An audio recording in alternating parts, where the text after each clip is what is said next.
Hello everyone, my name is Justin Springer and I'm an advisor within Broadcom. And today I'd like to provide you with an overview of what we do within the enterprise software division of Broadcom. And we're going to break this conversation down into two parts. The first part's going to be this very brief PowerPoint presentation, just a few slides to lay down some foundational information.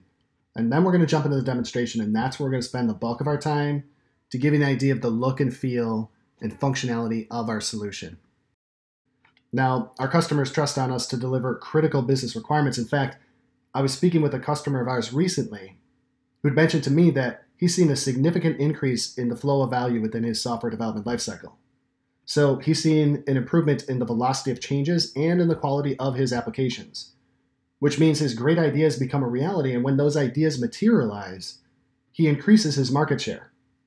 Now, that same customer also mentioned that he's been able to eliminate waste in tools, people, and process with our solution set, and we're reducing his risk by way of integrated governance, traceability, and predictability throughout his pipeline.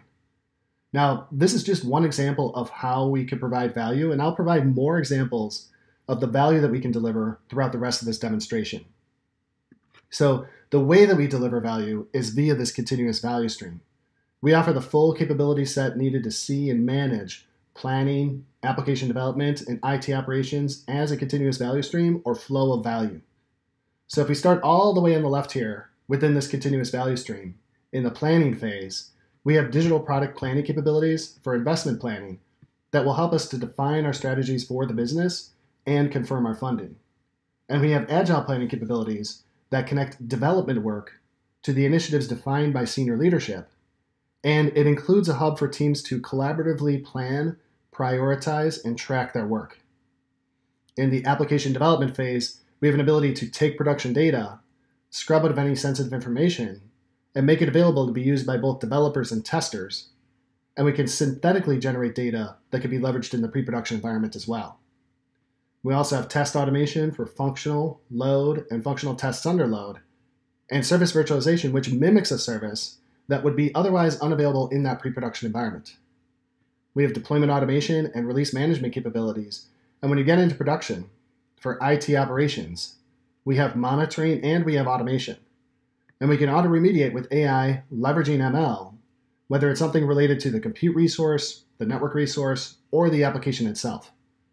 And the problems we can remediate for could be just about anything, including a security vulnerability, overutilization of CPU, application connectivity issues, a complete data center outage, or just about anything else. And we can auto-remediate for those problems before the customer ever even experiences a problem. Now, I don't want to show you absolutely everything within our portfolio today because that would just be information overload. But what I'd like to do is I'd like to focus on just one use case that's associated with this digital banking application. Our digital banking application is similar to what you probably use every day to manage your finances. You can manage your account, pay your bills, transfer funds, etc. Basically everything you'd expect to be able to do within a banking application. And what I'm going to show is how our solution can manage, enable, and execute critical technical changes in this digital banking application that will result in real business value for this company.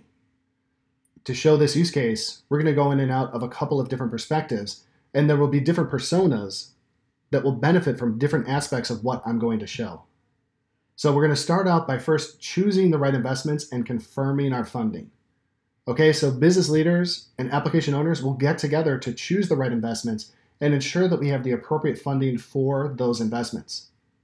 Then we're going to break those down into smaller, more consumable pieces so that we can introduce value into production very quickly and rapidly move in a new direction when necessary. And then we'll show a developer make a change to the application, and we'll show that change move through the pipeline with automation and orchestration. And we'll end the demonstration by intentionally causing a problem in production in order to show how we can auto-remediate for that problem before the customer ever even experiences the problem. Okay, so as I'd mentioned, we're going to start out by choosing the right investment and confirming our funding. And we're going to do that here in our digital product management solution. Now, this is a solution that will help us to define our strategies for the business, and it will also help us to confirm our funding. And what we're looking at right now is the product line roadmap for one of our applications known as the digital banking application. Now, this digital banking application has several initiatives that have already been defined here. And for each of these initiatives, we have an estimated benefit and capital cost and total cost. And of course, we should probably focus on initiatives where the benefit is going to be greater than the cost. Now, what this solution does that I really appreciate is it aligns the work to be done with the strategies defined by senior leadership.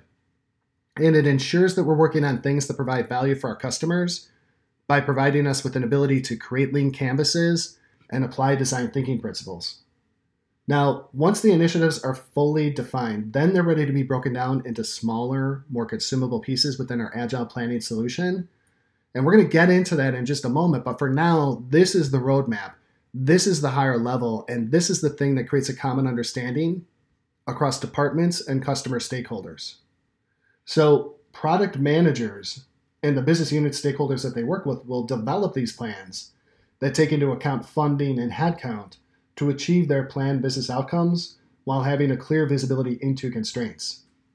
And initial estimates of work can be created here, leveraging agile planning techniques in order to ensure that we're not asking the execution teams to take on more work than they can handle. Now, again, we're going to get into our agile planning solution in just a moment, but I do want to first point out that as work gets completed there, the percentage of work that is completed will roll back up the chain into our digital product management solution so that the business will have visibility into how much of that work has actually been completed. Now, a European bank is using the same solution in order to realize important benefits that include having a consistent view for all stakeholders, from regulators to the board to individual project teams. And they've also been able to realize an ability to make decisions faster and to pivot on investments faster. And all of this means that they can deliver on better digital transformation in less time and for less money. Now that we have our initiatives fully defined, we'll want to actually create the technical work that will make these things possible. Create the APIs, create the services, update the UIs, etc. But before we jump into any coding, we'll want to document the different use cases required down to the smallest detail, and that will help us to work in an agile way. For that, I'll focus on just one initiative, which is our digital banking user experience initiative. Now, just to give you a little bit of background, customer experience data is being fed back to our digital product management solution from our production environment by way of automation, and that customer experience data reflects some negative experiences that we need to change in order to positively affect our business. And so that is what we're going to focus on for the rest of the demonstration, which is this digital banking user experience initiative. Okay, so what we've done so far is we have our initiatives determined and we have our funding confirmed. And now what we want to do is we want to begin our agile planning. Okay, so what we're looking at here is our agile planning solution. And this is where we define the use cases required to fulfill our initiatives. So this is where we execute on the strategies that have been defined by senior leadership within our digital product management solution. And it's also where we provide enterprise-wide visibility into the work being done at the program and team levels. As you can see, many of the initiatives that we had defined in our digital product management solution are already showing up here. And these initiatives normally involve a tremendous amount of work. So what we want to do is we want to break these down into smaller, more consumable pieces that we call features. And a feature is basically the smallest amount of work that will deliver business benefit for our business and for the customer. And then features can be broken down into even smaller pieces that we call user stories. And a user story is so small that it gives us an ability to quickly and continually add incremental value into production and easily and rapidly move in a new direction when necessary. Now, using this agile planning solution, we can come to an understanding of what our desired delivery timeframe is, as well as demand, and we can ensure that there's alignment between what the business would like to accomplish within a given time frame and the amount of work that the execution teams can actually handle. Now, execution teams can also use this to manage their work. In fact, if we look at this from a team of teams perspective, what we'll see here is the work that we want to focus on, the teams that are going to deliver that work, and the time frame within which they're going to deliver that work. And this perspective can be used throughout the execution cycle to gauge progress, identify potential risks, and reschedule work items where appropriate. Now, throughout the rest of the demonstration, what I'd like to do is I'd like to focus on just one user story within this initiative that we're focusing on, and that is this create savings account user story. So the business has confirmed that we're actually losing opportunities to create new savings accounts for customers due to the fact that the process is difficult, confusing, and time consuming. So when a customer goes online, they try to create a new savings account, a lot of those customers are abandoning the process. And so what this user story is going to do is it's going to effectuate change to make that easier, which will mean that we have more customers who have created savings accounts, which means we have more money to lend, and ultimately we're going to be able to make more money as a result of that as a bank. Okay, so what I'd like to do is I'd like to show you how we can move this through the pipeline from idea to production with velocity, quality, visibility, and control. A telecommunications company in the United States has said that with an agile approach supported by this agile planning solution, we could be more responsive, more cost-effective, and meet customer needs faster. Okay, so at this point, best practices dictates that we should create our test scripts and create our test cases before the developer begins his or her work. And we've actually already done that, leveraging our continuous testing platform that automates the process of building these things. So for example, here we can see our test cases that tell us what the definition of done is so that the developer knows what success should look like. Okay, and this helped us to eliminate wasted work efforts, accelerated our pipeline, and ensures a better quality of application will be released into production. So now that all of this is in place, our initiatives, our features, our user stories, our tests, and our test cases, we're ready to move forward with our coding. Okay, so that's the next step in the process. We're going to make a change to our application and commit that to our pipeline, which will orchestrate and automate the entire release. Okay, so before we begin our coding, I just want to point out that this is our release pipeline, and we're going to come back to this in just a moment. The first thing that I want to do is I want to effectuate a change in my application. I've actually made that change already associated with that user story to create a savings account. I made all the appropriate changes, and now, and I did that in order to save some time here, now I want to enter the user story ID, which I've also done here. Again, that's associated with our create savings account. And now I just need to commit our changes. And when I commit our changes, what will happen is automation under the covers. Of course, the build will be generated. And we can do a push or a pull from the build solution. In this example, it's pushing to us. And when it pushes to us, it's going to kick off this pipeline, which you'll see kick off here in just about a minute or so. Now, what this pipeline is going to do is it's going to progress us from integration to QA to prod prep. We'll have a rolling deployment into production, and then we have some post-production cleanup steps at the end.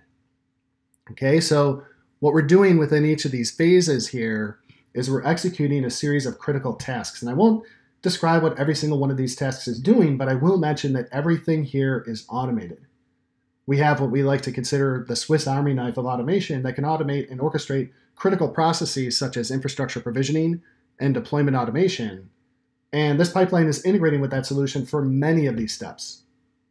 We also have a test automation solution that we're not showing today, but that can automate the generation of tests, test data, and mock services, and it can execute functional tests, load tests, functional tests under load, and it can execute those tests intelligently using this pipeline.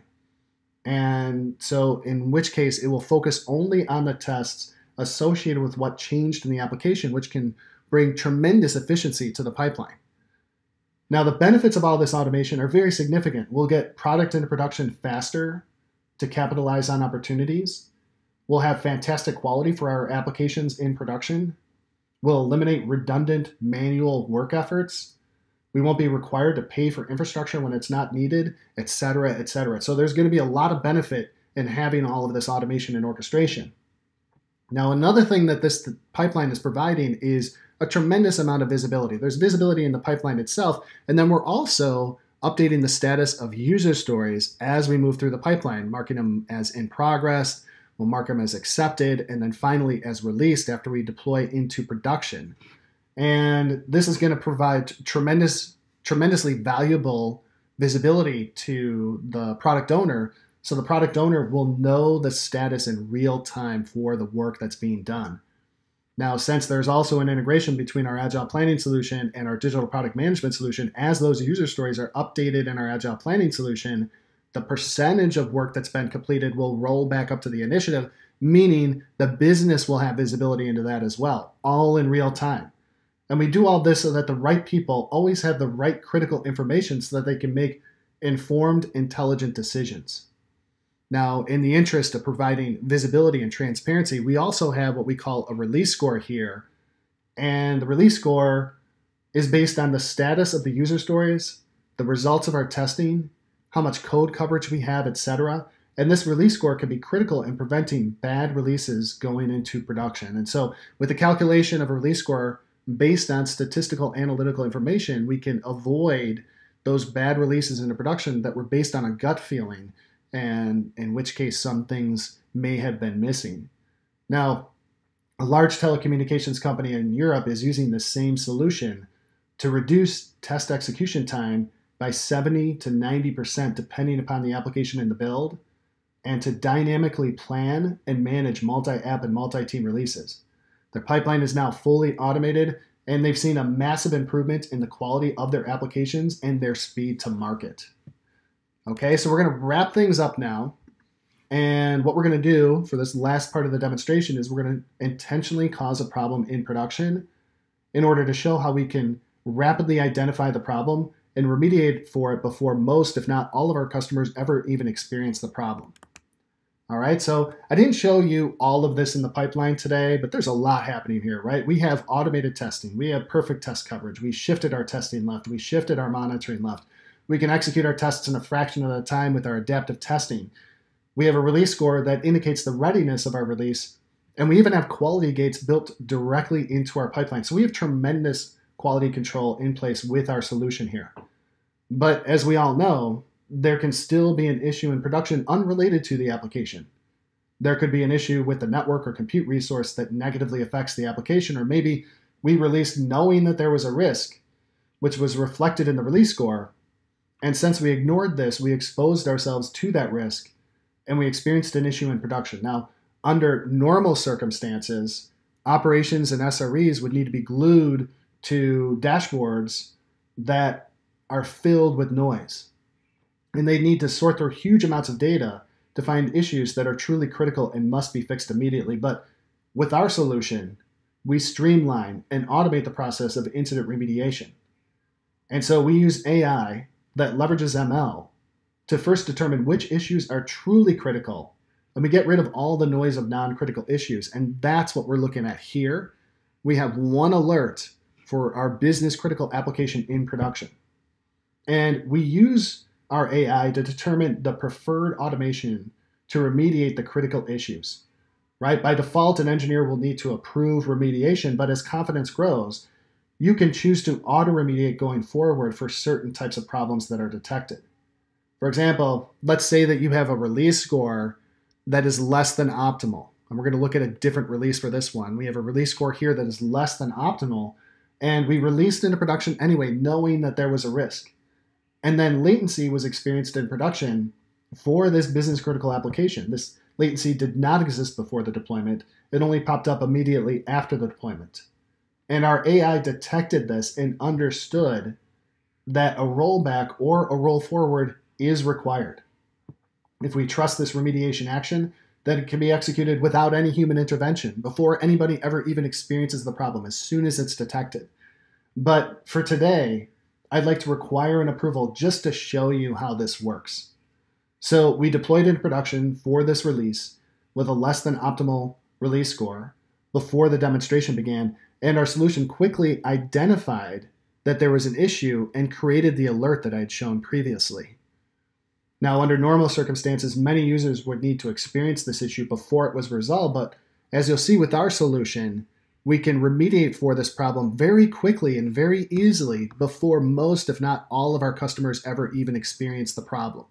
Okay, so I just approved it, and now it's kicking off. This is the rollback, and what you'll see here is that not only is it rolling things back, but it's creating a record in our incident management solution so that we can track this for auditing purposes. And then it's also creating a defect within our Agile Planning solution so that product owners know that this must be solved before any future releases related to this part of their product.